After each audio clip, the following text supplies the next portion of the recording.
Assalamualaikum warahmatullahi wabarakatuh. Baiklah, saya di sini dari kelompok 4 akan mempresentasikan hasil makalah kami yang berjudul motivasi di matkul dasar-dasar manajemen.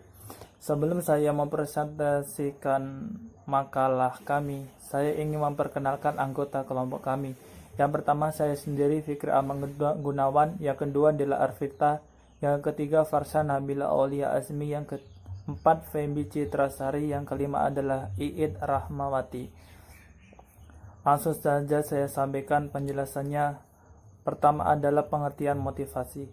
Motivasi kata dasarnya adalah motif, yang berarti dorongan atau sebab atau alasan seseorang melakukan sesuatu. Motivasi merupakan suatu kondisi yang mendorong atau menjadikan sebab seseorang melakukan sesuatu perkara atau kegiatan berulang secara teratur. Kegiatan motivasi kondisi mental yang mendorong dilakukan suatu tindakan dan memberikan sebuah kekuatan untuk menggerakkan pencapaian kebutuhan dan memberikan kepuasan dan mengurangi ketidakseimbangan. Motivasi juga dapat diartikan sebagai kekuatan potensial yang ada pada dalam diri kita, seseorang manusiawi, yang dapat dikembangkan sendiri atau dikembangkan oleh sejumlah kekuatan dari luar yang ada.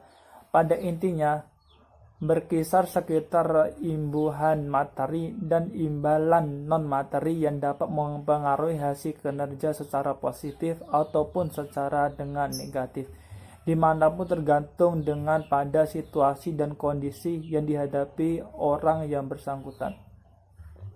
Mungkin cukup sekian yang dapat saya sampaikan. Selanjutnya akan disampaikan kembali oleh teman saya. Apabila ada kekurangan, salah kata maupun tutur pelakuan yang saya sampaikan, saya minta maaf. Akhiran wa'afu minkum. Wassalamualaikum warahmatullahi wabarakatuh. Warahmatullahi wabarakatuh. Perkenalkan, nama saya Farsa Nabila Aulia Azmi. Di sini saya akan menjelaskan tentang faktor-faktor motivasi. Faktor-faktor motivasi kerja yang paling kuat adalah terpenuhinya kebutuhan dasar untuk mempertahankan hidup, yaitu makan, minum, tempat tinggal, dan sejenisnya. Kemudian kebutuhannya meningkat, yaitu keinginan mendapatkan keamanan hidup dalam taraf yang lebih maju. Bila rasa aman telah terpenuhi, mereka akan mendapatkan yang mewah, status, dan kemudian prestasi. Menurut buku Manajemen Sumber Daya Manusia mengenai pengertian bonus adalah imbalan yang diberikan kepada karyawan yang mampu bekerja sedemikian rupa sehingga tingkat produksi yang baku terlampaui. Yang pertama ada budaya. Budaya organisasi pada dasarnya mewakili norma-norma perilaku yang diikuti oleh para anggota organisasi, termasuk anggota organisasi yang berada dalam hierarki organisasi. Norma tersebut dapat terlihat dari kebiasaan-kebiasaan rutinitas yang diterapkan dari organisasi. Budaya organisasi mampu menjadi faktor keberhasilan organisasi, tetapi dapat pula menjadi faktor utama kegagalan organisasi.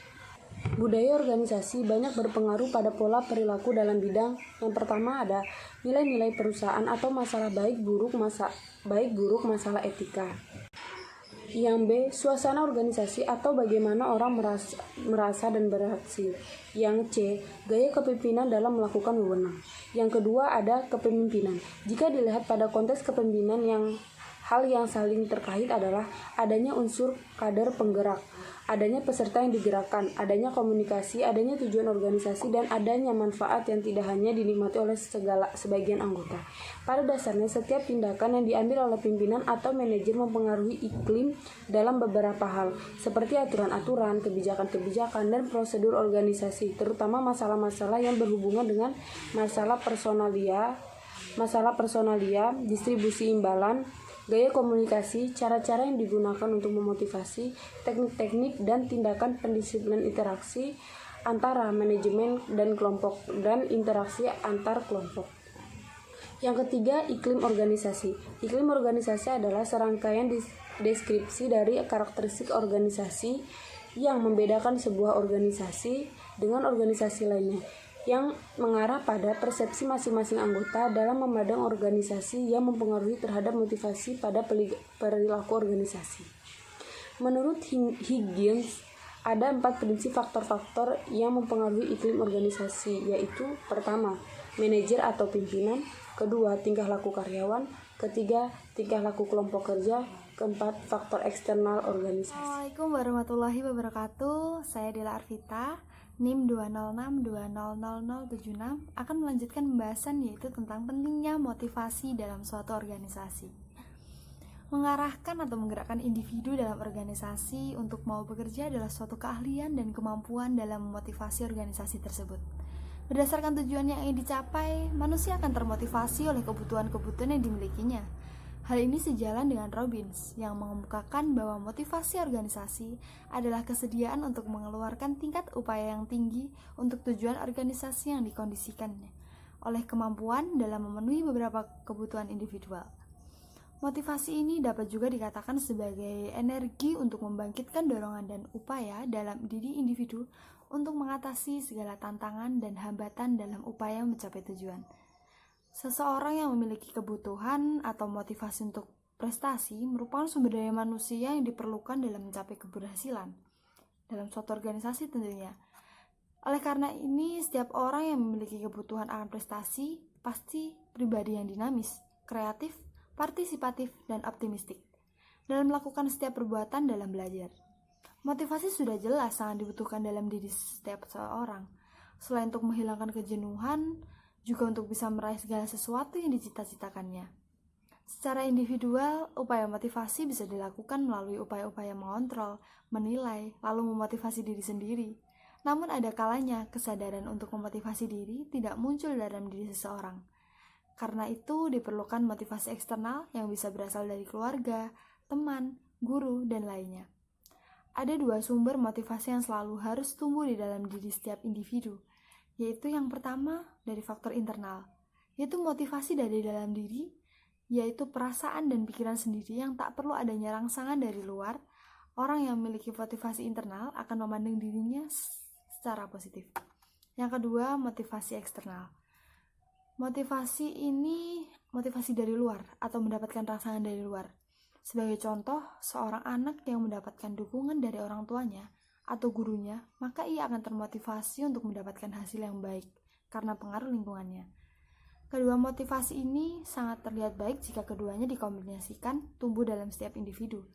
Namun, dari kedua motivasi ini, motivasi internal lah yang harus ada, karena motivasi yang datang dari dalam diri sendiri akan membuat seseorang lebih semangat dan terdorong untuk berusaha mencapai tujuan.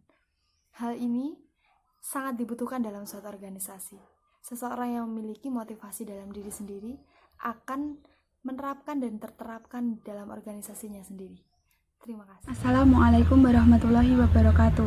Saya Ibrahimawati, NIM 206200104. Materi yang selanjutnya adalah kebutuhan motivasi. Teori hierarki kebutuhan dari Maslow dalam buku Perilaku Keorganisasian mengemukakan bahwa manusia di tempat kerjanya dimotivasi oleh suatu keinginan untuk memuaskan sejumlah kebutuhan yang ada dalam diri seseorang. Teori ini didasarkan pada 3 asumsi dasar, yaitu 1. Kebutuhan manusia tersusun dalam suatu hierarki, mulai dari hierarki kebutuhan paling dasar sampai ke yang paling kompleks atau paling tinggi tingkatannya. Yang kedua, keinginan untuk memenuhi kebutuhan dapat mempengaruhi perilaku seseorang, dengan catatan bahwa hanya kebutuhan yang belum terpuaskan yang dapat menggerakkan perilaku. Kebutuhan yang telah terpuaskan tidak dapat berfungsi sebagai motivator. Yang ketiga, kebutuhan yang lebih tinggi berfungsi sebagai motivator apabila kebutuhan yang hierarkinya lebih rendah paling tidak telah terpuaskan secara minimal. Atas dasar 3 asumsi yang telah saya sebutkan, hierarki kebutuhan manusia menurut Maslow adalah sebagai berikut. 1. Kebutuhan fisiologis. Kebutuhan ini merupakan hierarki kebutuhan manusia yang paling dasar, yaitu kebutuhan untuk dapat hidup seperti makanan, minuman, perumahan, oksigen, dan lain-lain. Yang kedua, kebutuhan rasa aman. Apabila kebutuhan fisiologis tadi sudah terpenuhi atau terpuaskan, maka muncul kebutuhan akan rasa aman. Kebutuhan ini meliputi keamanan akan perlindungan dari bahaya kecelakaan kerja, jaminan akan kelangsungan pekerjaannya, dan jaminan akan hari tua pada saat mereka sudah tidak bekerja lagi. Yang ketiga, kebutuhan sosial. Jika kebutuhan fisiologis dan rasa aman telah terpuaskan secara minimal, maka akan muncul kebutuhan sosial, yaitu kebutuhan untuk persahabatan, afiliasi, dan interaksi yang lebih erat dengan orang lain. Yang keempat, kebutuhan penghargaan, yaitu kebutuhan untuk dihormati, dihargai atas prestasi seseorang, pengakuan atas kemampuan dan keahlian seseorang, serta efektivitas kerja seseorang. Yang kelima, kebutuhan aktualisasi diri. Aktualisasi diri ini merupakan hierarki kebutuhan dari Maslow yang paling tinggi, di mana berkaitan dengan pengembangan akan potensi yang sesungguhnya dari seseorang. Yang terakhir atau yang keenam, potensi yang dimiliki seseorang terus-menerus berlangsung dan tidak pernah terpuaskan. Karena hal ini didominasi oleh kebutuhan akan aktualisasi diri, senang akan tugas-tugas yang menantang keahlian dan kemampuannya. Assalamualaikum warahmatullahi wabarakatuh. Perkenalkan, nama saya Feby Citrasari. Nah, kesimpulan dari kelompok kami, yang pertama, motivasi adalah kondisi mental yang mendorong dilakukannya suatu tindakan dan memberikan kekuatan yang mengarah kepada pencapaian kebutuhan, memberi kepuasan ataupun mengurangi ketidaksinambungan. Faktor-faktor motivasi yang paling kuat adalah terpenuhinya kebutuhan dasar untuk mempertahankan hidup, yaitu makan, minum, tempat tinggal, dan sejenisnya. Kemudian kebutuhan meningkat, yaitu keinginan mendapatkan keamanan hidup. Dalam taraf yang lebih maju, bila rasa aman telah terpenuhi, mereka mendapatkan barang mewah, status, dan kemudian prestasi. Menurut buku Manajemen Sumber Daya Manusia, karyawan yang mampu bekerja sedemikian rupa sehingga tingkat produksi yang baku terlampaui. Motivasi sudah sangat jelas dibutuhkan dalam diri setiap orang, selain untuk menghilangkan kejenuhan, juga untuk bisa meraih segala sesuatu yang dicita-citakannya. Secara individual, upaya motivasi bisa dilakukan melalui upaya-upaya mengontrol, menilai, lalu memotivasi diri sendiri. Namun, ada kalanya kesadaran untuk memotivasi diri tidak muncul dalam diri seorang. Karena itu, diperlukan motivasi eksternal yang bisa berasal dari keluarga, teman, guru, dan lainnya. Nah, teori hierarki kebutuhan dari Maslow dalam buku Perilaku Keorganisasian mengemukakan bahwa memuaskan sejumlah kebutuhan yang ada dalam diri seseorang. Sekian presentasi dari kelompok kami. Mohon maaf bila ada kurang lebihnya. Wassalamualaikum warahmatullahi wabarakatuh.